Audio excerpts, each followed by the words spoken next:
Some of the highlights of my journey having Pastor Jeff and Lee here over the last 10 years would have to be the creativity and the risks that they take to create opportunities for people to connect with Jesus. There are some that worked out fantastic, some that were spectacular fails, but I think just the fact that they're building a team that is committed to take risks, committed to step out, committed to be creative so that everyone has an opportunity to connect with Jesus. One of my highlights, I remember we hired a movie theatre and played The Passion of the Christ when that came out a few years ago, and one of my really good friends at the time, I invited her along and she said yes to Jesus right there in the movie theatre. And you know, just thinking outside the box, being creative.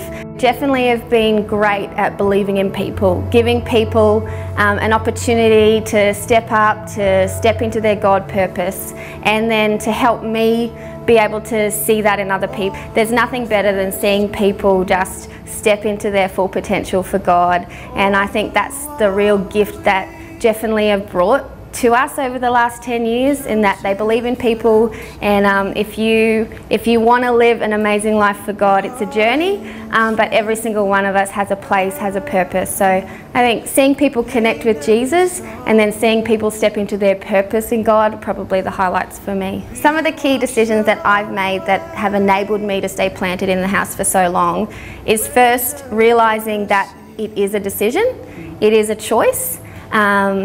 I've realised over 10 years there's highs, there's lows, and church is the best place to be when you're going through your valley, when you're going through your darkest season. Church is the best place to be. Might not be the place you want to be at or you feel like you want to be, but just realising you have a choice here and just choosing to stay planted.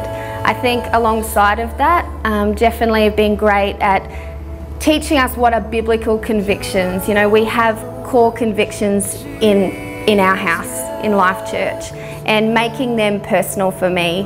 So for me it was, you know, there were times where I literally was at a crossroads and it's like, am I going to stay planted, or this is a really easy option for me to cut and run? And I just examined my convictions. Do I believe that God is who He says He is? And if I do, then make that choice. You've got to stay planted because He is faithful and all things work together for good. God challenged me very early on in my walk with Him to just say yes. So even when our insecurities, when our fears, when our doubts start coming in, you know, God said, Sasha, you just need to say yes and just trust that He knows best. So when you're given an opportunity that seems way bigger than you, when you're going through a challenge that you don't think you can go through, just keep saying yes daily. And that's, I guess, the key things for me.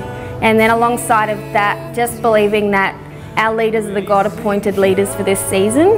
And even when you don't believe in yourself, just trusting that God's put them here because they believe in you. And so for me, having leaders that I've been accountable to, shared the yuck stuff with, been really transparent, been able to tell me, you know, Sasha, that's not a good attitude, or just keep going, but believing in me, they're probably the key things that have helped me stay planted over this past 10 years.